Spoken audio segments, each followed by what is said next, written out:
Hi viewers, welcome to our channel. ప్రస్తుతం మనతో పాటు సీనియర్ జర్నలిస్ట్ దామో బాల సార్ వారితో మాట్లాడారు. నమస్కారం సార్. సార్, రామోజీరావు గారు చనిపోయిన తర్వాత ఆయనకు సంబంధించిన విషయాలు కానివ్వండి, లేకుంటే వాళ్ళ ఫ్యామిలీకి సంబంధించిన విషయాలు సోషల్ మీడియాలో చర్చించుకోవడం మనం చూస్తున్నాం. అందులో ముఖ్యంగా వాళ్ళ చిన్న కొడుకు సుమన్ ఆయన గురించి, అంటే రామోజీరావు గారి గురించి సాక్షి టీవీకి ఒక ఇంటర్వ్యూలో ఇవ్వడం జరిగింది సార్. మరి ఆయన ఏం చెప్పారు రామోజీరావు గురించి, అసలు చిన్న కొడుకు సుమన్ ఎలా చనిపోయారు సార్? రామోజీరావు గారికి ఇద్దరు కొడుకులు. ఒకరు ఏమో కిరణ్, పెద్ద అతను, రెండో అతను సుమన్. ఈ సుమన్ 2012లో చనిపోయాడు. బేసిక్గా ఇతను చనిపోవడానికి కారణం క్యాన్సరు. ఆయనకి 2006 ఆ ప్రాంతంలో క్యాన్సర్ వచ్చింది. ఆయన ఎక్కువ కాలం బతకడని అప్పుడే అన్నారు. బట్ ఆయన అమెరికా తీసుకెళ్ళి ట్రీట్మెంట్ అది ఇప్పించారు. బాగున్నాడు అనుకున్నప్పుడు మళ్ళీ ఆయన చనిపోయారు. అయితే 2007-8 ప్రాంతాల్లో సుమన్కి రామోజీరావుకి మధ్య గొడవలు అనేది బయటకు వచ్చింది. అప్పట్లో అది పెద్ద సంచలనమైంది. ఎందుకంటే సుమన్ బయటకు వచ్చి సాక్షిలో ఒక పెద్ద ఇంటర్వ్యూ ఇచ్చాడు. రామోజీ రామాయణం అని పెట్టి వాళ్ళు అంటే సుమన్ అండ్ ప్రభాకర్ ఎవరంటే అప్పుడు ETV creative head, Suman close friend. So అతన్ని కూడా బయటికి పంపించేశారు. సో ఈ ప్రభాకర్, ఈ సుమన్ ఇద్దరు కలిసి జాయింట్గా ఇంటర్వ్యూ ఇచ్చారు అన్నమాట.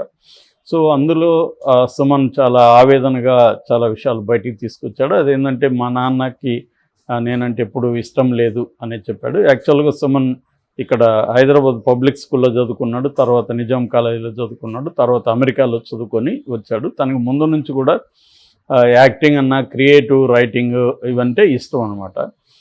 బిజినెస్ కంటే కూడా వీటి పట్ల అతనికి అట్రాక్షన్ ఎక్కువ. కిరణ్ ఏమో వ్యాపారాలు అవి చూసుకోవడం, వాటిలో కిరణ్ కానీ ఆయన భార్య శైలజ కానీ వీళ్ళిద్దరూ వ్యాపారాలు చూసుకునేవాళ్ళు. మేబీ రామోజీరావు అంటే వాళ్ళకి ఏంటంటే తన కొడుకులు ఇద్దరు కూడా వ్యాపారం చూసుకోవాలని అనుకొని ఉంటాడు.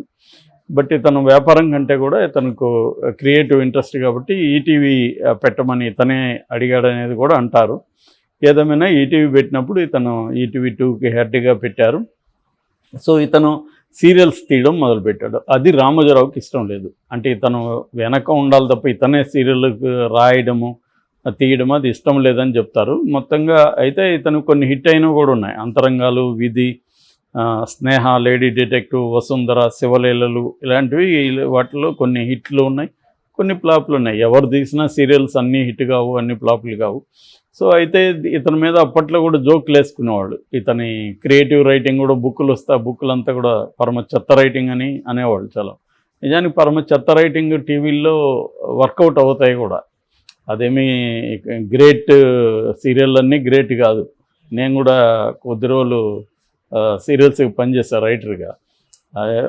చాలా పనికిమాలిన రైటింగే ఉంటుంది. అంటే ఆ సీన్లే అట్టుంటాయి. వాళ్ళు అప్పటికి సార్ ఎక్కువ రాయండి అనేవాళ్ళు. అంటే ఆ సీన్లో అవసరం లేకపోయినా డైలాగులు ఎక్కువ రాయాలి.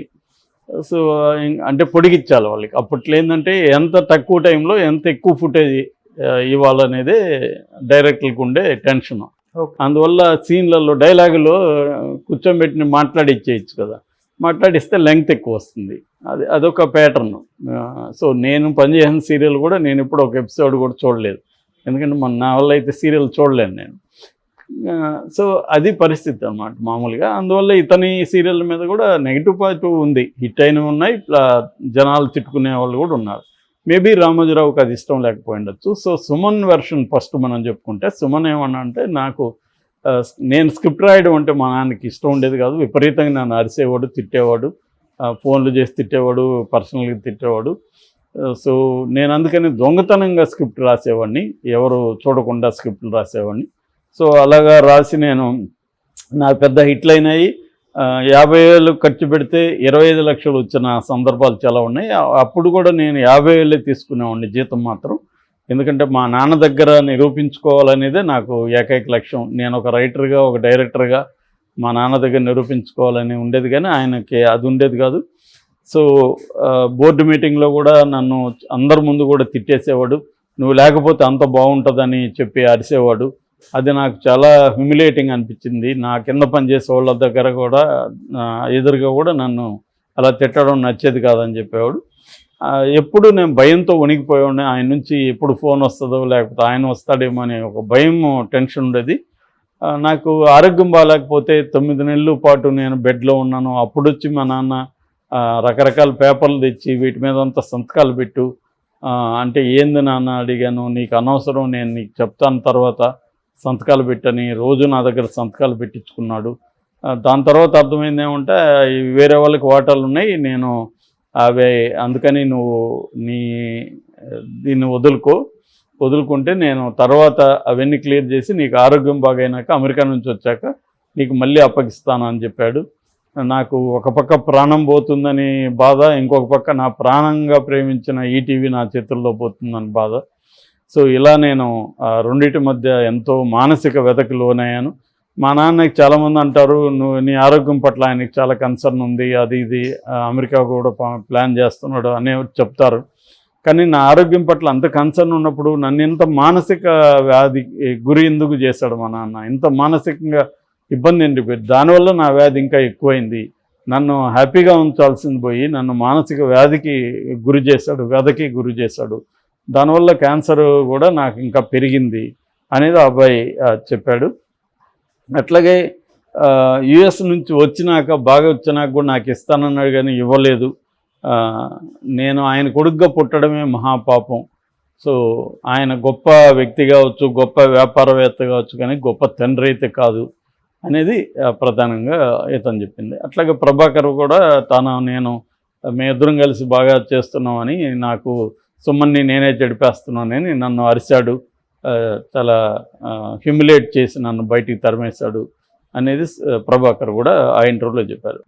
అయితే రామోజీరావు మనకి ఎక్కడ బయట దీనికి కౌంటర్గా ఇంటర్వ్యూలు కానీ ఏమి ఇవ్వలేదు. కానీ ఆయన వైపు నుంచి కొంతమంది చెప్పింది ఏంటంటే, అప్పట్లో పుకార్లు కూడా వచ్చాయి. అదేంటంటే ఈ సుమన్కి ఈ ప్రభాకర్కి మధ్య గే రిలేషన్షిప్ ఉంది. అంటే వాళ్ళిద్దరు లవర్స్. సో ఇద్దరికి పెళ్ళిళ్ళే, బిడ్డలు ఉన్నారు విడిగా. బట్ వీళ్ళిద్దరు అంటే బైసెక్సువల్స్ వాళ్ళిద్దరి మధ్య సంబంధం ఉంది. దీనివల్ల అతనికేమో అమ్మాయిల ఇది కూడా ఉంది, ఎవరు ప్రభాకర్కి.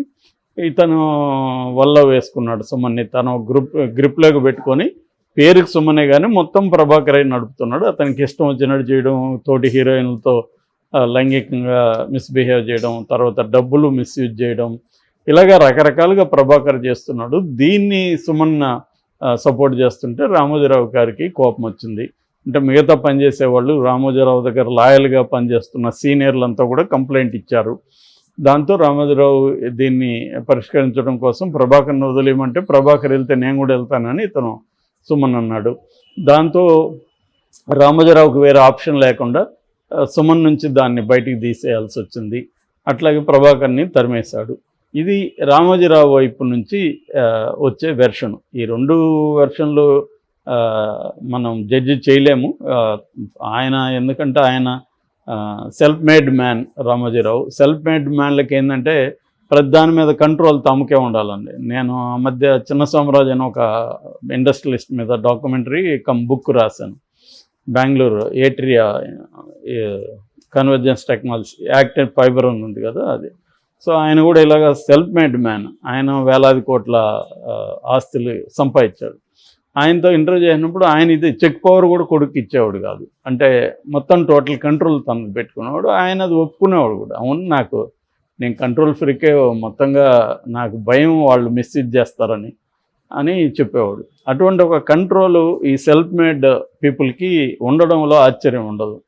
ఎందుకంటే వాళ్ళకి మనం ఇంత కష్టపడి సంపాదించుకుంటూ వచ్చాము, వీళ్ళు కూడా కష్టపడి రావాలి తప్ప వీళ్ళు మనం సంపాదించాం కాబట్టి ఈజీగా టేకన్ ఫార్ గ్రాండ్ తీసుకు ఇష్టం వచ్చినట్టు చేస్తే ఇది రూయిన్ చేసేస్తారు. అంటే పేరు, ఆస్తి రెండిటి పట్ల వాళ్ళకి కన్సర్న్ ఉంటుంది. పేరు కూడా వాళ్ళు కింద నుంచి కష్టపడుతూ తెచ్చుకున్నది. రామోజీరావుకి ఒక రోజులో వచ్చింది కాదు. గ్రాడ్యువల్గా ఆయన 60s నుంచి చేస్తే ఆయనకి 80sకో అట్లా కొంత పేరు వచ్చింది. ఆ తర్వాత రామోజీ ఫిల్మ్ సిటీతో ఆయన ఒక్కసారిగా ఒక గెంతు అని చెప్పచ్చు, ది లీప్. సో ఇటువంటి కండిషన్లో ఉన్న వాళ్ళకి సహజంగానే ఒక స్ట్రాంగ్ విల్డ్ సన్ ఉంటే కష్టం. మామూలుగా ఇప్పుడు పెద్ద కొడుకు అనుకో సరెండర్ అయిపోయి ఉంటాడు. ఈయన ఏం చెప్తా చేస్తుంటాడు కాబట్టి ఇబ్బంది రాలేదు. ఈ అబ్బాయి ఏమంటే ఒక స్ట్రాంగ్ ఇండివిజువల్ క్యారెక్టర్ ఉన్న అబ్బాయి సుమన్. అంటే నేను అతనికి వచ్చోరాజ పక్కన పెడితే అతను ఒక క్రియేటివ్ గై అనుకుంటున్నాడు, రైటరు, డైరెక్టరు, చివరికి ఆయన పాటలు పాడేవాడు, డబ్బింగ్ వాయిస్ చెప్పేవాడు, అన్నీ ఉండేది ఆయనకి ఆలినాలు అతనే చేసేవాడు, బొమ్మలు వేసేవాడు అలాగా. సో దానివల్ల ఇద్దరి మధ్య కాంట్రడిక్షన్ అనేది వచ్చుండొచ్చు. ఇది ఇట్లాంటి బిజినెస్ కుటుంబాల్లో, అనేక బిజినెస్ కుటుంబాల్లో ఇలాంటి ఇష్యూస్ ఉన్నాయి. కాబట్టి మనం రామోజీరావు చెడ్డోడనో లేకపోతే సుమన్ చెడ్డోడనో లేకపోతే వైస్ వెర్సా ఇలా మనం జడ్జి చేయలేం. కానీ ఆ కాన్ఫ్లిక్ట్ కారణం మాత్రం నేను ఇందాక చెప్పిన జనరేషనల్ ప్రాబ్లం, సెల్ఫ్ మేడ్కి న్యూ జనరేషన్ మధ్య ఆ ప్రాబ్లం ఖచ్చితంగా చాలా ఫ్యామిలీస్లో ఉంటుంది. Okay sir, thank you so much sir.